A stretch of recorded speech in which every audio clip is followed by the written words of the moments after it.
Hitman games have left an immense impact on the stealth genre. No other series has so effectively distilled the planning and care that the stealth genre requires. The franchise has also been making a comeback in recent years due to the last two entries garnering great response from critics and fans alike. And so, what better time is there to reintroduce some of the roots of the Hitman series? After a surprise announcement earlier this month, the Hitman HD Enhanced Collection is now out on PS4 and Xbox One. The package contains the two titles Hitman Blood Money and Hitman Absolution. These two titles have been remastered and now play at a steady 60 frames per second. There has been some streamlining of the controls in order to make it more accessible and less cumbersome for newcomers, but game balance hasn't been altered at all. This experience is the same one that longtime fans should be familiar with, only at a much appreciated higher resolution. Let's start off talking about Blood Money. Long considered to be the high point of the franchise, this title is comprised of multiple mini sandboxes that require you to use cunning and creativity in order to take out your targets. You play as Agent 47 as you stealth, disguise, and kill through your missions in pursuit of your assigned target. You'll globetrot across plenty of locales and won't be wanting for variety and levels. There is a story to Blood Money, but it's mostly used as a means to introduce more and more interesting missions throughout the game. The story is told through a present-day format, and gameplay takes place as you flash back and realize these hits out. There's also another assassination entity known as the Franchise that you must contend with during your play. Though the story does take some interesting turns, you can tell that the crux of this title lies within its gameplay rather than its compelling storyline. But as it turns out, the title isn't too hurt by this focus on gameplay. Not when the gameplay is so strong. You start off each mission by selecting the weapons that you'll have access to, from your classic silver ballers to a high-power sniper rifle. After that, you're given a target or two and set down in the level, free to plan and prepare however you wish. Though this may be imposing for a newcomer to the franchise, most of the areas are actually quite easy to digest. Levels usually follow a formula of being fairly simple on the surface, but with many hidden routes dispersed through as you become more familiar with the area. If this isn't enough, you can also purchase hints from the pause menu which can lead you in the right direction.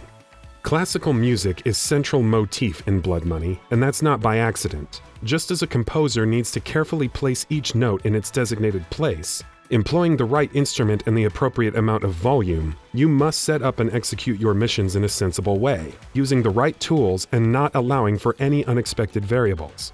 This means taking out enemies quietly, hiding bodies, taking the clothes of others in order to gain entry into restricted areas.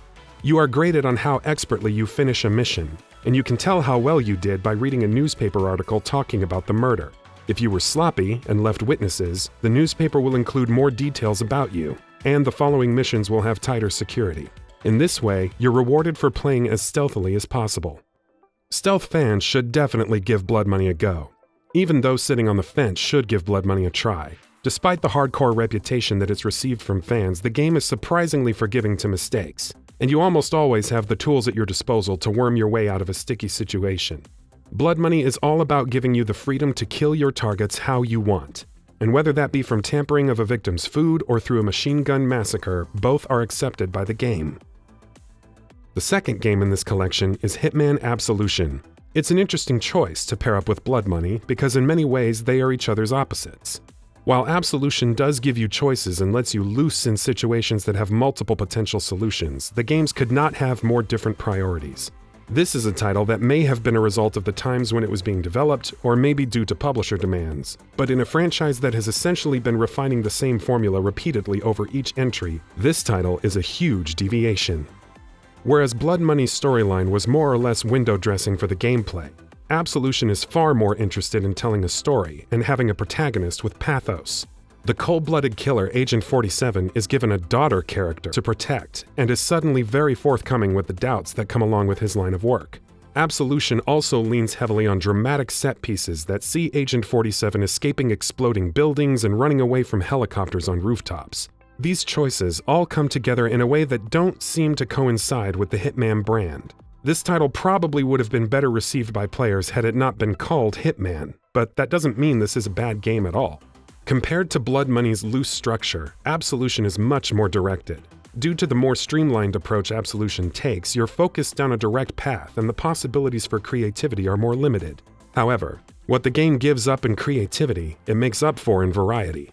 You'll constantly be going through new areas and will encounter more carefully constructed guard rotations and obstacles. So while Blood Money had levels that were sprawling collections of choices, Absolution is more like a series of environmental puzzles you must figure out before you move on to the next. Gameplay is quite a bit different in Absolution as well. You control much more smoothly than in Blood Money and have more options for stealth and combat in this title. Due to story circumstances, you don't have access to your arsenal during missions and have to find usable equipment strewn throughout the environment. While this allows the developers to more carefully craft your experience, it sometimes streamlines a playstyle too harshly. You usually end up finding equipment when it would be most useful, so when you find a sniper rifle left out on a table, you know that the best place to use it is right nearby. Again, this isn't a bad thing, but it is a massive deviation from the Hitman gameplay of titles past. Another tweak to gameplay that Absolution brings in is with its instinct mechanic. With a button press, enemies and environmental objects are highlighted. While this already has the risk of making the game too easy, the mechanic doubles down by showing you the walking path of an enemy as well, letting you know exactly when a guard will be past your position. This mechanic is a good tool for letting newcomers to this genre enjoy the game, but it is easily abusable. Having such a powerful tool at your disposal at all times can end up deflating a lot of the tension from sneaking around dozens of enemies at a time. Instead of Sam Fisher, you end up feeling like Frogger, watching your enemies from safety and only moving when you're positive there's an opening. Disguises also work a little differently in Absolution. When you are disguised, other NPCs that share that uniform will be able to see through your disguise if you stay around them too long. The instinct mechanic also ties into disguises as well. By using instinct, you can walk by suspicious NPCs without any alarms being raised. Though it's not a bad idea by itself, it's far too easily abused.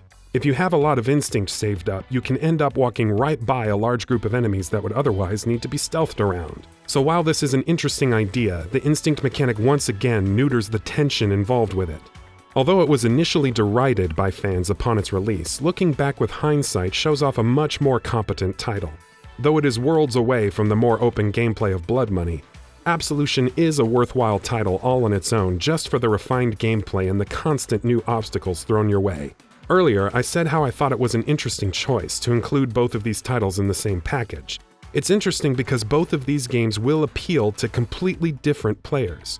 Those players who live for the freedom to do whatever they want will balk at Absolution's restrictions, and those who are looking for a more structured title will find Blood Money's unfocused gameplay unfulfilling. Ultimately, I think that both of these games are worth playing. They're both quality titles in their own ways, but however good they both are, you should be prepared to only really love one of the titles in this collection. And that about does it for this video. If you enjoyed what you watched and want to see more from Gaming Bolt, you can always hit that subscribe button and turn on the bell icon next to it.